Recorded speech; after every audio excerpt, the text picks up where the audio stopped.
안녕하세요. 모자란 글솜씨로 사연글을 쓰게 된 30대 후반의 지방 사는 평범한 여자입니다. 혹시 인생에 잊지 못할 음식이 있나요? 맛있다거나 좋아서가 아니라 이 음식을 먹을 때마다 운수가 좋지 않았다던가 나쁜 일이 있었던 일 같은 거요. 저에게는 그런 음식이 딱 하나 있어요. 많은 사람이 평생에 한 번은, 아니 매년 먹고 좋아하는 미역국이에요. 제 이혼과 이 미역국은 떼어놓을 수 없는 관계거든요.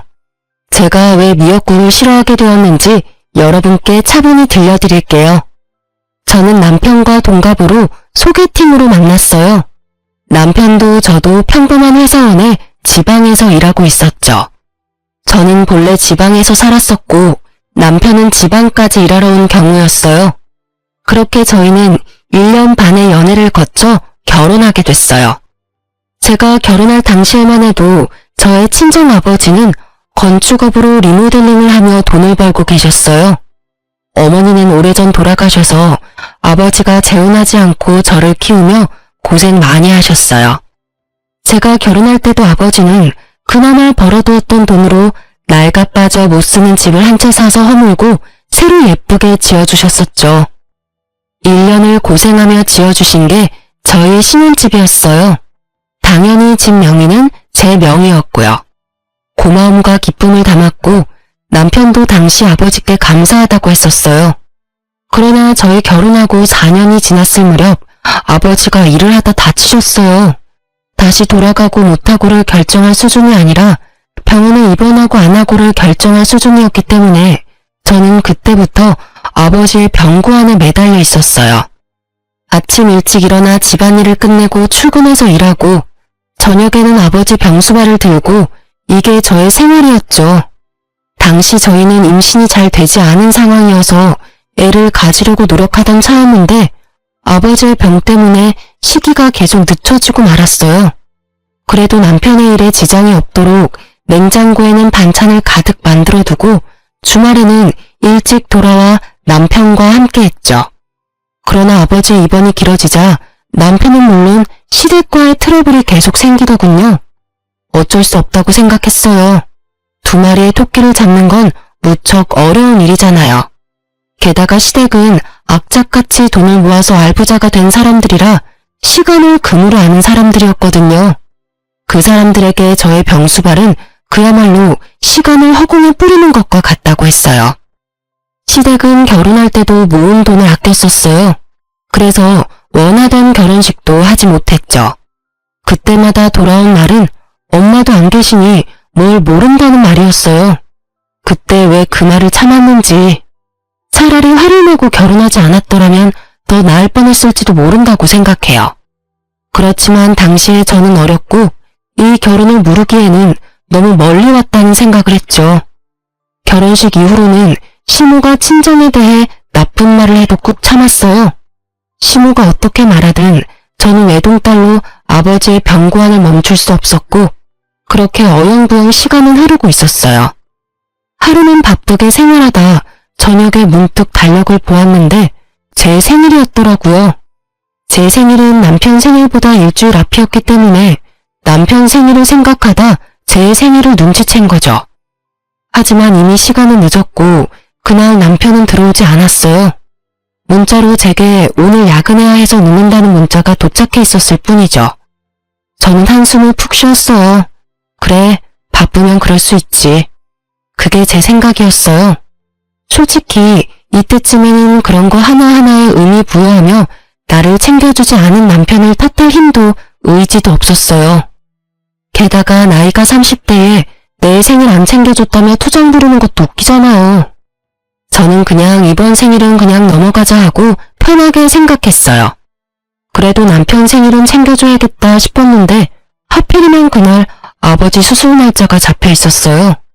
남편과 함께 있었으면 했지만 아버지의 보호자가 저뿐이니 어쩔 수 없이 아침에 남편 미역국을 한솥 해놓고 냉장고에는 찜갈비와 잡채를 미리 해두었어요.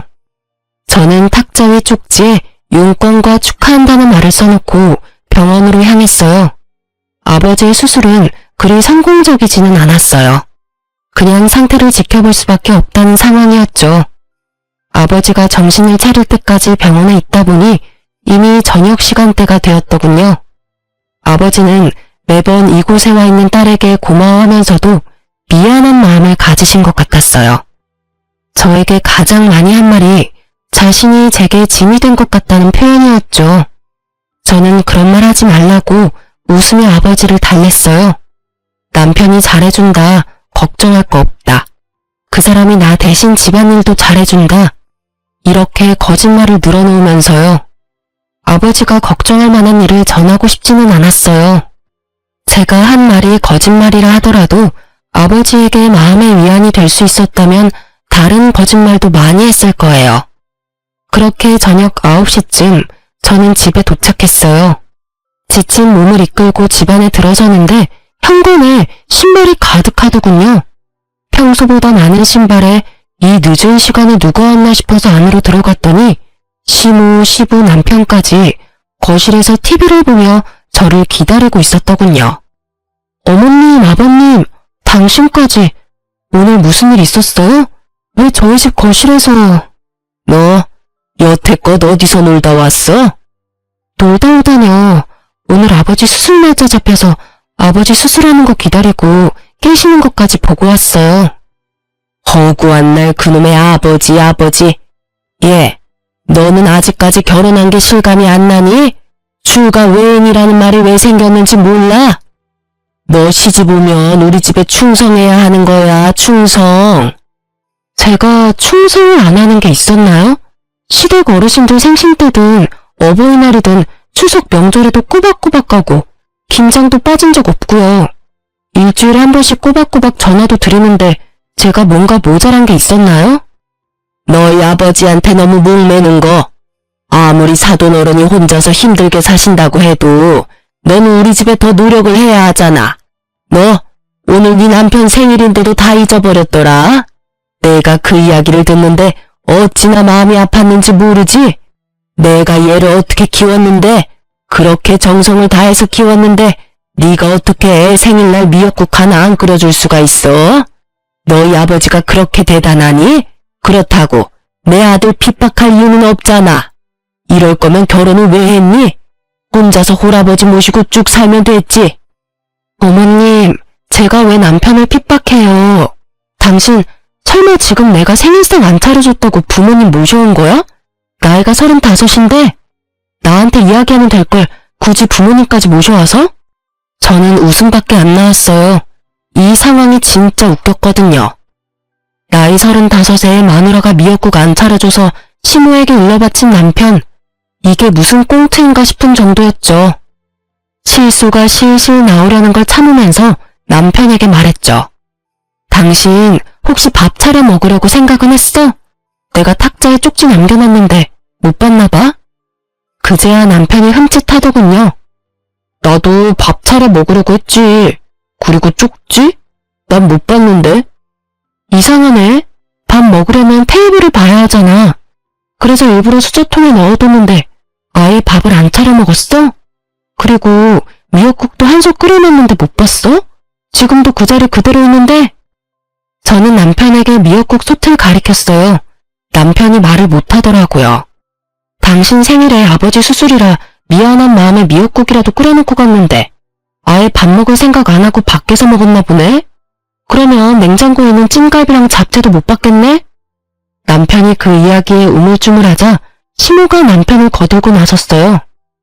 아니, 만들어 놓기만 하면 뭐해? 같이 축하를 해줘야지. 생일을 챙긴다는 건 상대방을 존중해준다는 말이야. 넌 어떻게 된 애가 그런 기본적인 것도 몰라? 이렇게 미역국만 차리고 간다고 네 할도리 다 했다고 생각하나 본데 절대 그런 거 아니거든. 이 상황은 며느리 네가 잘못한 거야. 가족을 사랑한다는 마음이 없는 거지. 그 말에 툭 하고 제 이성이 끊겼어요. 참자 싶었거든요. 솔직한 말로 아버지 병원 왔다 갔다 하는 것만으로도 모든 체력을 다 써서 굳이 말다툼도 하고 싶지 않았어요. 그런데 갑자기 존중 어쩌고 하니까 더 열받은 거죠. 제 자식은 나한테 생일은커녕 새까맣게 잊고 있더니 감히 저한테 존중 따위를 노네요? 저도 열받아서 한마디 했어요. 존중요? 어머님은 제 생일 언젠지 아세요? 시모가 입을 꾹 다물더군요. 아버님도 모르시죠? 여태껏 한 번도 저를 축하해 주신 적이 없으니까요. 그리고 당신은 내 생일 기억이나 해? 남편이 쭈뼛거리더니 그제야 아차 싶은 표정으로 말하더군요. 내 생일 일주일 전이잖아. 맞아. 그때 당신이 내 생일에 축하한다는 이야기 해줬어? 아니면 밥이라도 한 끼 사줬니? 아니면 선물이라도 줬어? 남편은 아무 말도 못했고 시모와 시부도 아차 싶은 표정이었어요. 당신이 내 생일을 잊었다는 거 나 아무 말 안 하고 넘어갔어. 나도 당신도 바빴던 데다가 그런 거 따질 나이도 지났으니까. 근데 어머님 말씀 들으니까 화가 나네?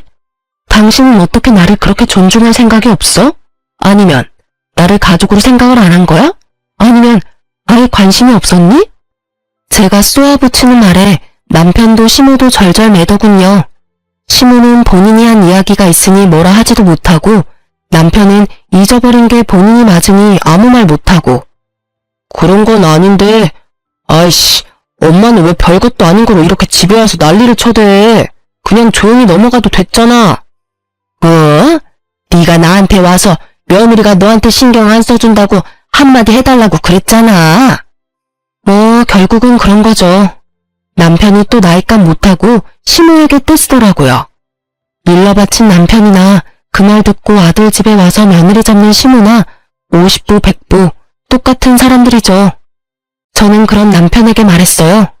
하긴 아픈 장인 병원에 한 번을 안아보는 당신이 나를 가족으로 생각했을 리가 없지. 안 그래? 매번 내가 아버지 병원에 가는 거 싫어했잖아. 그래서 매번 그걸로 싸우고. 솔직하게 말할게. 장인어른 아프다는 소리에도 병원 한 번 안 오는 너한테는 미역국 하나 끓여주는 것도 다행으로 생각해. 시어른과 남편은 제게 아무 말도 못했어요. 자기들이 하는 말을 그대로 돌려줬잖아요. 존중? 가족 사랑? 그게 없는 사람이 누군데요?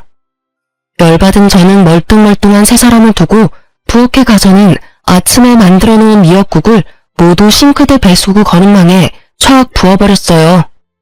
그리고 다른 반찬들도 싹 다 꺼내서 음식물 쓰레기통에 확 부어버렸어요. 아깝다는 생각은 전혀 들지도 않고 그냥 그 순간은 속이 시원했어요. 내가 저런 남자한테 먹이려고 미역국을 만든 게 정신 나간 짓이지. 두 번 다시 내가 미역국을 만드나 봐라. 다 들으라는 식으로 크게 혼잣말하고 시원하게 쏟아붓는 미역국을 보니 그나마 막힌 속이 조금은 뚫리는 기분이었죠. 시모도 시부도 남편도 그런 저를 말리지 못하더군요. 결국 남편은 쭈구리가 돼서 방에 틀어박혔고 시부모는 부랴부랴 저희 집을 떠났죠. 저는 이때부터 남편에게 화가 나기 시작했던 것 같아요. 우리끼리 조용히 해결해도 될 일에 시부모를 끌어들이는 생각 없는 사람이 내 남편이라는 것도 너무 짜증났고요. 이렇게라도 정리가 돼서 다행이라고 생각하고 있었죠.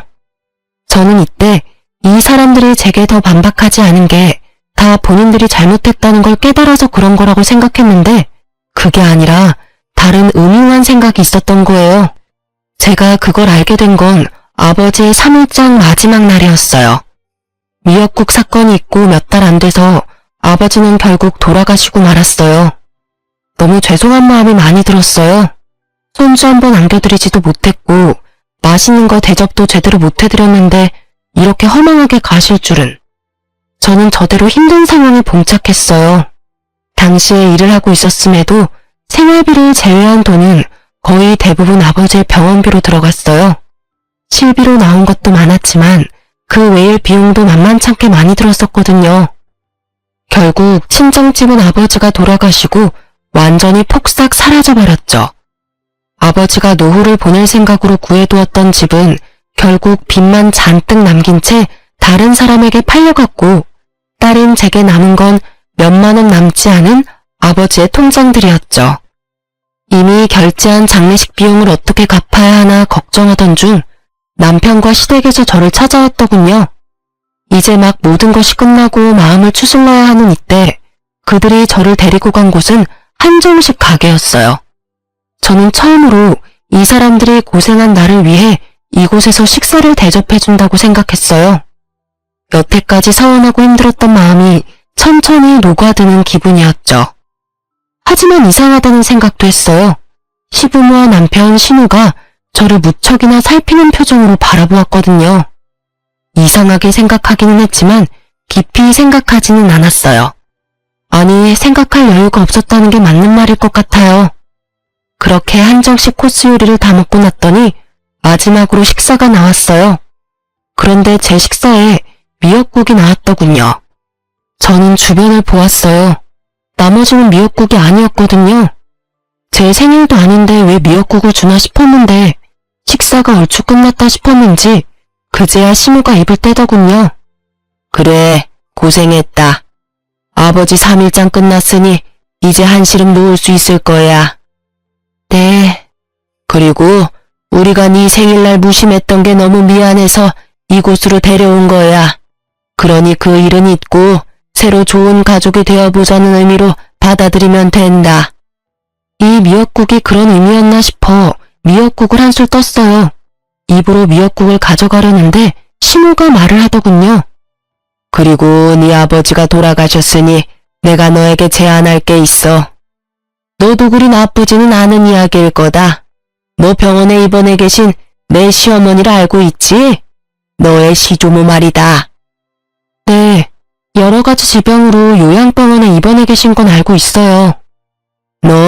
너희 아버지 간병하면서 이래저래 병간호일도 몸에 붙었을 테니 이번에는 네가 너희 시조모 수발을 좀 들어줘야겠다.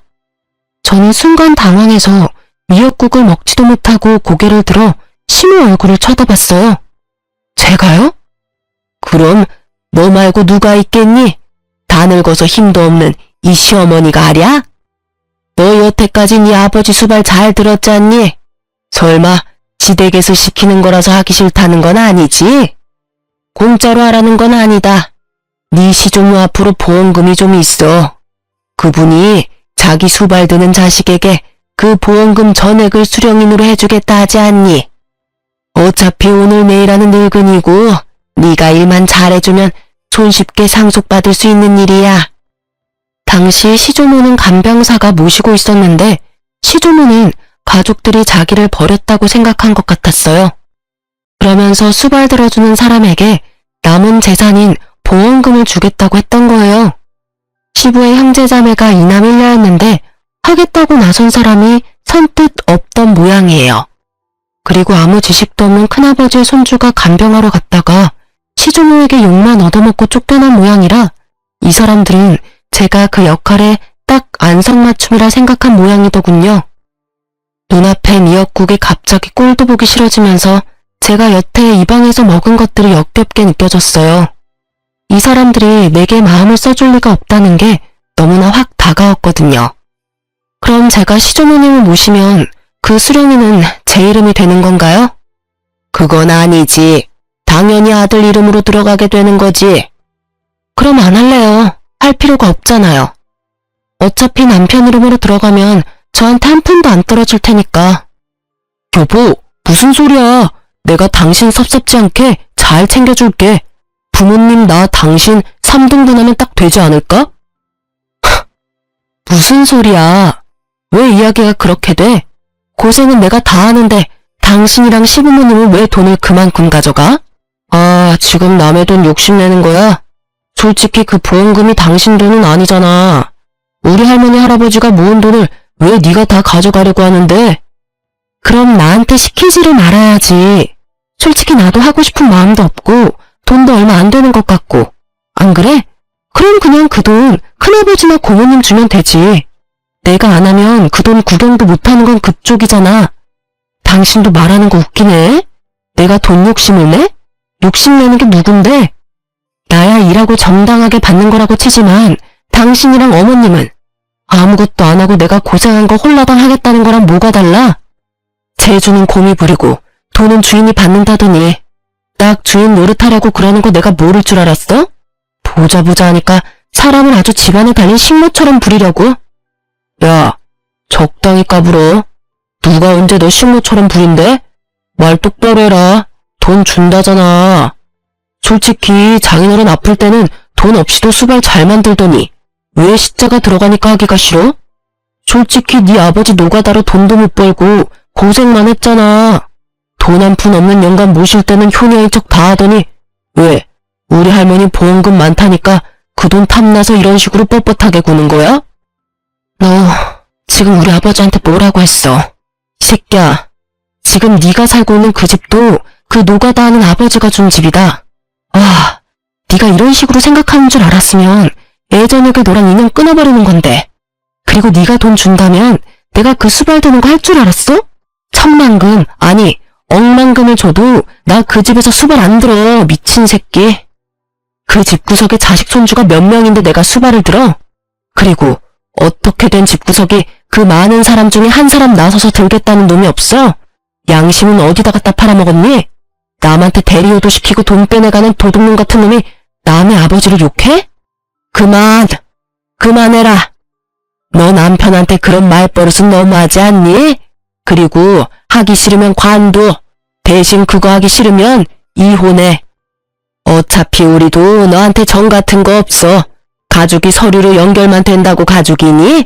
끈끈한 피가 없이는 가족이 못 되는 거야. 너 대신 우리도 좋은 며느리 찾아볼 테니까 너도 네 갈 길 가. 보자 하니 아주 남편을 쥐잡듯 잡고 있어. 너는 시부모가 눈 시퍼렇게 뜨고 보고 있는데도 아주 남편을 잡는구나. 생각이라는 게 있긴 하니? 이혼하라고 그러면 제가 겁나서 예, 수발 들게요 할 줄 알았나 봐요. 근데 어쩌죠? 저도 이제는 더 이상 그쪽 집안이랑 상종도 안 하고 싶은데 자식 새끼를 어떻게 키우면 저렇게 장인어른한테 막말하는 놈으로 키울 수가 있어요? 게다가 여태껏 그런 성격도 잘 숨기고 있었네. 우리 집에서 편하게 들어와 살면서 열심히 우리 아버지 씹었겠네? 노가다 하는 영감이 해준 집에 돈 한 푼 없이 얹혀 들어와서 살았던 주제. 이혼할 테니까 오늘 내로 당신 짐 챙겨서 나가. 나 당신이랑 같이 사는 거 완전 징그럽고 더러워. 제 말에 벙친 건 남편이었어요. 갑작스레 이혼 이야기가 오가니 본인도 놀란 듯 하더라고요. 뭐 놀란 건 시부모도 마찬가지였지만요. 이혼하라고 하면 제가 겁나서 알겠노라 할 줄 알았나 보더라고요. 그런데 어느 딸이 아버지 모욕당하는데 가만히 있어요? 그런데 남편이 저한테 한숨을 쉬며 진짜 동정심 가득한 표정을 지으며 말하더군요. 당신 지금 제정신이야? 이 집 팔아봐야 얼마 안 나와. 그리고 어차피 재산 분할하면 이 집 판 금액도 나눠야 하고. 어차피 여기서 나쁜 건 당신인데 왜 당신이 당당하게 이혼하자고 하는 건데? 너 돈 있어? 어차피 당신 아버지 병수발 든다고 돈 다 썼을 거 아니야. 괜한 고집 부리지 말고 그냥 하겠다고 해. 그러면 완만하게 끝날 일이잖아. 이혼은 당신 어머니가 하라고 했고 나쁜 건 내가 아니라 너고. 나를 유책 배우자로 만들고 싶은 모양인데 시댁 병수발 강제로 들라고 하는 거 문제 있는 거 몰라? 그리고 남의 아버지 모욕한 것도 문제 있고 나 동정하기 전에 당신부터 동정하는 게 어때? 지금 이 집에서 나가면 어차피 당신 시댁 들어가거나 전세 월세 가야 할 텐데 당신도 돈 그리 많은 건 아니잖아. 안 그래? 오지랖 넓게 내 걱정은 하지 마. 나 알아서 할 테니까. 제 말에 남편도 시부모도 마치 저를 정신 나간 사람처럼 보더군요. 제가 이혼을 선택한 게 그 사람들한테는 어이없는 일이었던 것 같더라고요. 그렇지만 이 상황에서 어떤 여자가 시댁의 저런 요구를 받아들일 수 있겠어요? 돈 문제를 떠나서 남의 손으로 효도를 시키겠다는 그 마인드 자체가 잘못돼도 한참을 잘못된 거죠. 차라리 남편이 자기가 할 테니 나한테 조금만 도와달라고 했다면 제가 해주겠다고 했을지도 몰라요. 그런데 아예 저한테 모든 걸 맡기겠다고 하다니. 결국 저는 남편과 이혼 조정에 이르게 됐고 이혼은 생각보다 제게 유리하게 진행됐어요. 남편은 제가 집안일을 내버려 두고 친정 일에만 열심히 한다며 저를 몰아갔지만 저는 그 사람들이 해달라고 했던 걸 알려줬죠. 병시중을 요구하고 장인어른을 모욕했던 걸요. 그것도 친정아버지 장례식 마지막 날에 그런 일을 했다고요.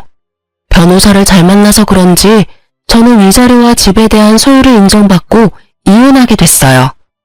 아이가 없어서 어떻게 보면 좀 더 깔끔하게 정리가 됐다고 봐야죠. 그리고 법적으로 서류상으로도 이혼이 정확하게 완료된 날 저는 미뤄뒀던 일을 한 가지 해결했어요. 바로 아버지의 사망보험금을 타는 일이었죠.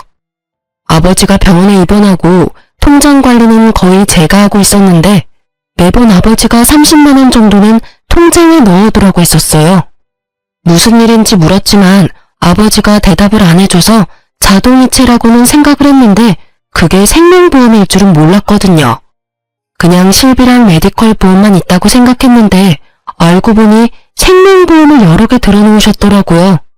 하나당 금액은 얼마 안 되는데 다 합치니 1억 5천쯤 되었어요. 저는 받은 위자료와 신혼집 판 돈, 아버지 보험금 다 합쳐서 괜찮은 평수의 아파트를 샀어요. 그리고 제가 아파트를 샀다는 사실이 무척 빠르게 전 남편에게 전해졌더라고요. 제가 카톡 프사에 제 집 사진을 올리자 전 남편이 그날 저녁 바로 제게 만나자고 하더군요. 할 이야기가 있다면서요. 저는 전 남편을 만나러 나갔어요. 무슨 일로 만나자고 했어? 당신 왜 우리한테 말 안 했어? 장인어른 사망보험금 받은 거 당신 진짜 어이없네? 그걸 왜 숨겼어?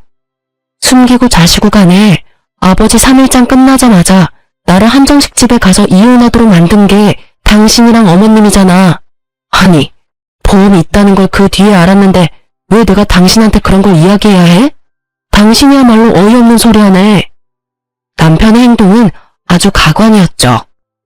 마치 우리 아버지 사망보험금이 자기 것이라도 됐냥 행동하는 게 너무 웃겼죠. 난 당연히 그거 물어볼 수 있지. 솔직히 이혼하기 전에 그 보험금 있다는 거 알았으면 이렇게 이혼할 상황까지 안 갔을 수도 있잖아. 나도 좀 더 관대한 마음으로. 관대하기는 지랄하고 자빠졌네. 이건 무슨 똥 같은 소리야? 뭐 잘못 먹었어? 아니면 오늘 컨디션이 영 안 좋아? 우리 아버지 보험금이 있다는 사실이 왜 우리 이혼에 영향을 끼칠 수가 있어? 설마 당신 그 돈 탐났어? 그래서 내가 그 돈으로 집 사니까 이렇게 뛰어와서 왜 보험금 있던 거 말 안 했냐고 지금 나한테 따지는 거야? 탐났냐니 사람을 뭘로 보고? 탐이 난 게 아니라 당신이 그런 사실을 숨겼다는 사실에 화가 난 거야. 그 돈이 있었다면 당신이 장인어른 수발 들어갈 때 우리 엄마가 아무 말도 안 했겠지. 솔직히 돈도 안 나오는데 가서 힘만 쓰면 뭐해? 우리는 다 당신 생각해서 그런 말 한 거라고. 그럼 돈만 나오면 뭐든 해도 되고 돈 안 되는 일이면 부모라도 무시해라 뭐 이거야? 와, 대단한 가족이네. 대단해. 당신은 그럼 어머님이 아파서 죽어가도 돈이 안 되면 모시지도 않을 거라 이거지? 어머님이 들으시면 참 좋아하시겠다. 그치? 대놓고 빈정거리는 제 모습을 보더니 남편이 버럭 화를 내더군요. 그런 말이 아니잖아. 다 당신 생각해서 한 말이라고. 솔직히 그 보험금도 원래라면 반 나눠야 하는 게 정상이고. 우리 아버지 보험금 10원짜리 한 장도 가져갈 생각하지 마. 너, 네가 양심 있는 새끼면 여기 와서 이러는 것도 진짜 말이 안 되는 거거든? 양심이 없으니 여기 와서 내내 보험금 이야기만 하고 있지, 나쁜 놈아. 네가 뭐가 그렇게 잘났어? 넌 뭐가 그렇게 잘났는데 힘들게 일해서 번 돈으로 넣은 보험금 네가 달라고 하는데 우리 아버지 생일날 선물은 해줘봤니? 아님 아버지 아플 때 병원에 얼굴 비추기를 했어? 생각할수록 네가 우리 아버지한테 못한 것만 생각나는데 잘한 거 있으면 말 좀 해줄래? 그런 놈이 뭐? 보험금? 아주 지랄을 해요, 지랄을. 내가 아버님한테 뭘 그렇게 못했는데 솔직히 남들 하는 만큼은 했잖아. 네가 무슨 말을 해도 나는 네가 그 돈 혼자 다 먹으려고 그러는 것으로밖에 안 보여. 결과가 그렇잖아. 장인어른도 나한테는 아버님인데 왜 네가 그걸 다 가져가냐는 거지. 아, 말도 안 통하는 새끼. 이 돈이 왜 네 돈이야. 내가 혼자 다 먹든 다 날리든 그건 다 내 거야. 아버지가 내 명의로 넣어뒀다고. 아버지 목숨값을 왜 너한테 줘? 너 내가 우리 아버지 병수발할 때 매번 띠 꺼물고 내가 병원 가는 거 싫어했지? 너뿐만이 아니야. 너희 집 가족들 다 똑같이 나한테 그런 표정이었지. 쓸데없는 짓 한다고, 돈 안 되는 짓 한다고, 시댁보다 친정 우선시한다고. 근데 그렇게 말하고 그렇게 행동한 주제에 이제 와서 우리 아버지 보험금 달라는 건 너무 뻔뻔한 거 아니야? 아니지. 뻔뻔한 걸 넘어서서 완전 강도 새끼 아니냐고. 뭐? 강도? 너 지금 말 다 했어? 네가 지금 큰돈 생겼다고 완전 기고만장해서 이러나 본데 이혼한 거 내가 물릴 거야. 그 돈을 이유로 변호사한테 알아보고 그 돈까지 타낼 수 있는 방법 찾을 거라고. 그딴 방법이 있겠어? 이게 내가 결혼하면서 모은 재산이 아니라서 분할 재산에 안 들어가는데 뭘 알지도 못하면서 얼마나 당당하고 아는 척하는지. 우리 아버지 노가다나 뛴다며 모욕적인 말할 때는 언제고 이제 와서 아빠 목숨값을 노려? 넌 진짜 인간도 아니야. 쓰레기지 쓰레기. 내가 미친년이지. 저런 놈도 전 남편이라고 나한테 사과할 줄 알고 나왔더니 사과는커녕 자기 돈도 아닌 돈 내놓으라고 생떼를 쓰러 온 줄도 모르고. 제 말에 적지 않은 충격을 받았는지 남편 놈은 그 자리에서 자기 변호사한테 전화해서 물어보더군요. 이혼이 결정되고 나서 알게 된 재산, 그것도 수령님이 내 이름으로 된 보험금, 그걸 나눌 수 없다는 이야기를 들었는지 전 남편은 씩씩거리며 그런 법이 어디 있느냐고 변호사를 다그치고는 전화를 뚝 끊어버리더라고요. 그러고는 저를 노려보면서 한마디 하더군요. 더럽고 치사해서 나도 그딴 돈 필요 없어. 혼자 사는 거 불쌍해서 와줬더니 사람을 날강도로 만들고 있어. 여태껏 돈 얘기 실컷 해놓고 이제 와서 뭘 내가 불쌍하대. 너야말로 불쌍하지. 돈도 없고 집도 없고. 이제 와이프도 없는 이혼남 아니냐고. 아니지. 그래도 너한텐 자랑스러운 부모님이 있잖아. 병시중 싫어서 며느리 써먹고 보험금 가로채려던 부모. 그 부모가 그 모양이니 너가 가정교육을 똑바로 받았을 리가 없지. 한껏 비아냥거리는 제 말에 화가 났는지 전 남편은 이쪽은 아예 보지도 않고 자리를 뜨더군요. 자기가 만나자고 해놓고는 마음대로 안 되니 멋대로 떠나면서 제가 불쌍해서 와줬다는 전 남편을 보며 참으로 헤어진 게 잘한 일이라는 걸 실감했어요. 저런 찌질이 수전노 같은 인간이랑 같이 살았던 시간이 아깝다고요. 그런데 전 남편의 공격이 끝은 아니었어요. 그날 저녁 이후로 시모가 전화 왔더라고요. 너 이 싹수도 없고 돈만 밝히는 년, 너 일부러 이혼하자고 한 거 아니니? 그 돈 다 혼자 먹으려고. 모자지간 아니랄까봐 말하는 게 똑같더라고요. 돈을 왜 먹어요? 그리고 제일 먼저 이혼 이야기 꺼낸 거 어머님인 거 잊으셨어요? 저는 당신 말대로 한 것뿐이에요. 이혼하라고 하길래 더 이상 그 집안 사람들이랑 상종도 하기 싫어서 이혼하겠다고 답한 것뿐이라고요. 그리고 그때는 아버지 보험금 있는지도 몰랐거든요. 그러게 마음을 좀만 더 곱게 쓰시지 그랬어요. 그랬으면 제가 전 남편과 그 돈을 나눴을 수도 있었을 텐데. 아니지. 조금만 더 늦게 저한테 그런 요구를 했으면 그 돈의 행방이 좀 달랐을지도 모르죠. 뭐 어느 쪽이든 어머님과 전 남편이 잘못했다는 건 누가 봐도 확실한 일이잖아요? 그걸 가지고 저한테 책임 전가하지 마세요. 말이라도 못하면 밉지나 않지. 꼬박꼬박 말대꾸해. 그래, 돈 좀 가지니까 아주 네가 왕이라도 된 것 같지? 그게 얼마나 가겠냐. 넌 곧 망할 거다. 그런 악담과 함께 시모는 수화기 너머로 카악퇴하며 침을 뱉더라고요. 물론 저한테 튈 리는 없겠지만 시모의 의도대로 제 기분만큼은 아주 더러워졌죠. 망하든 잘되든 이제 상관없으니 더 이상 연락하지 마세요. 앞으로 연락하면 내용에 따라 경찰에 신고를 할 수도 있어요. 결국 제 으름장에 시모도 전화를 뚝 끊어버렸어요. 그렇게 한 소리 퍼붓고 나니 그래도 마음이 조금은 후련했어요. 그 뒤로 연락도 없어서 저는 평화롭게 지내고 있었어요. 아니요, 평화로운 척했죠. 필사적으로. 있는 게 이기는 거라고 생각하면서 말이죠. 그렇게 몇 달이 지난 뒤 저는 전 남편과 아주 어이없는 재회를 하게 됐어요. 그날은 오랜만에 미역국을 만든 날이었어요. 저는 아파트 화장실에 문제가 발생해서 인테리어 업자를 부른 상태였어요. 하는 김에 옛날식 인테리어도 확 바꾸려고 말이죠. 그런데 작업하는 분들이 들어오는데 전 남편이 있더라고요. 저랑 전 남편 둘 다 순간 어안이 벙벙해서 당황했지만 아무 일 없는 척하며 그들을 대했어요. 전 남편도 다른 사람들과 똑같이 작업복을 입고 있더군요. 그걸 보는데 처음에는 당황해서 말도 안 나왔지만 계속 보다 보니 웃음이 계속 나올 것 같더라고요. 저희 아버지 노가다 한다며 욕해놓고는 본인이 이혼한 지 몇 달 만에 비슷한 사람이 돼서 나타났으니 말이죠. 저도 전 남편도 다른 사람들 있을 때는 아무 말 하지 않았어요. 그리고 점심시간에 다른 사람들이 식사를 하러 간 틈에 저와 전 남편은 이야기를 나눌 수 있었어요. 여기가 당신 집인지는 몰랐어. 좋은 곳에 집 얻었네? 그동안 잘 지냈어?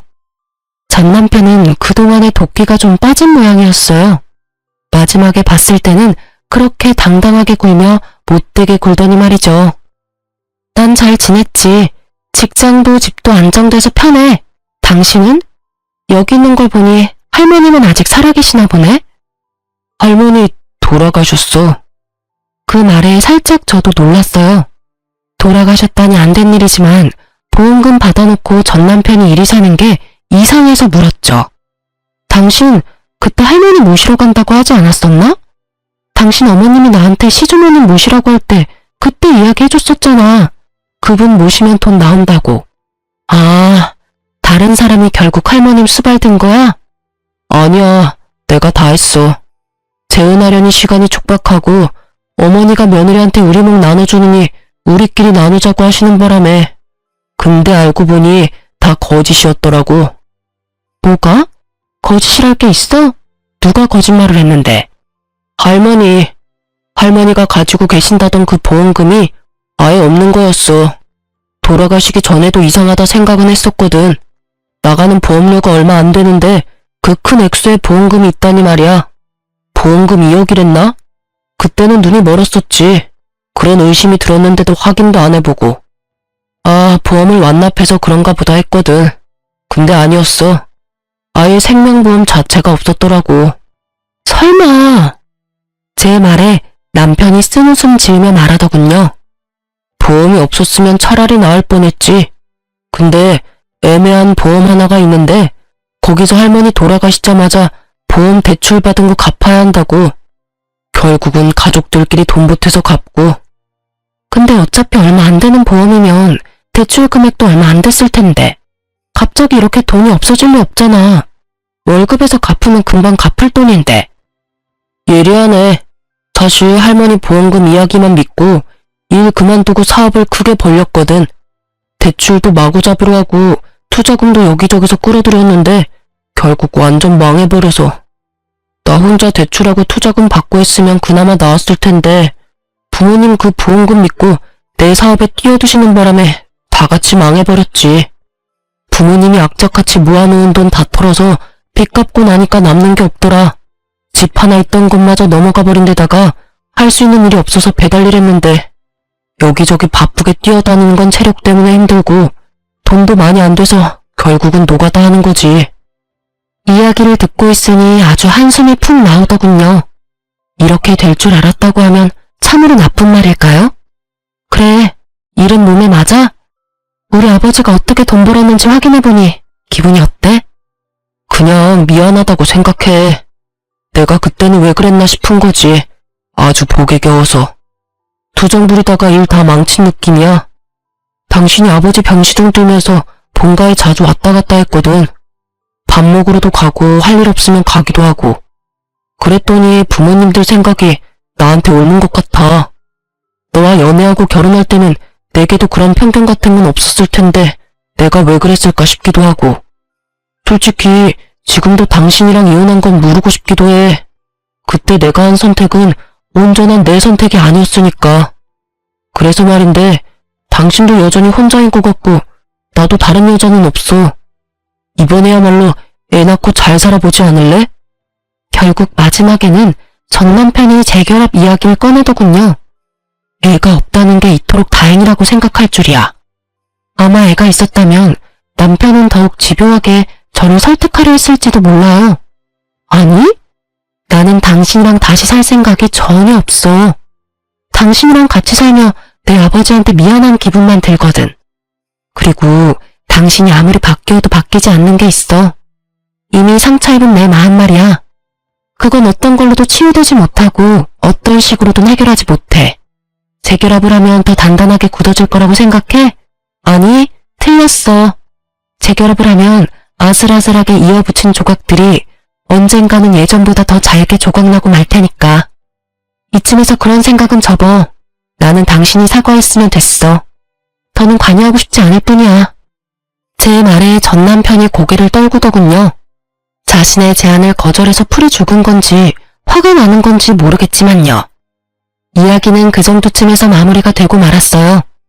저는 전 남편이 떠나고 나서는 미역국을 모조리 싱크대 거름망에 다 부어버렸어요. 미역국이 마치 저에게 안 좋은 일만 가져다 주는 것 같아서요. 왜 꼭 그날이었을까 싶어요. 물론 우연이었겠지만. 그날 이후로 저는 미역국을 아주 극도로 거부하게 됐어요. 그리고 그 이후로 저는 연애를 하는 중이에요. 사람으로 받은 상처는 사람으로 덮으라는 친구의 말을 듣기로 했거든요. 솔직히 한번 이혼한 여자를 받아주려는 사람이 있기는 할까 싶었는데 세상에는 저보다 더 어이없는 일로 이혼당한 남자도 많더라고요. 그런 남자 하나 만나서 지금은 연애도 일도 하며 즐겁게 지내고 있어요. 지금 만나는 남자도 이혼남인데 상대방은 애가 있다는 점에서 저도 망설이고 있기는 해요. 다정하고 친절하고 가족들도 모두 친절하고 상냥한 사람이라 제가 미역국을 엄청나게 싫어하는 걸 알고는 매년 생일에는 미역국 대신 케이크로 생일을 축하하자고 해주는 사람이죠. 그래서 웬만하면 놓치고 싶지 않아요. 그렇지만 한편으로는 이런 생각도 해요.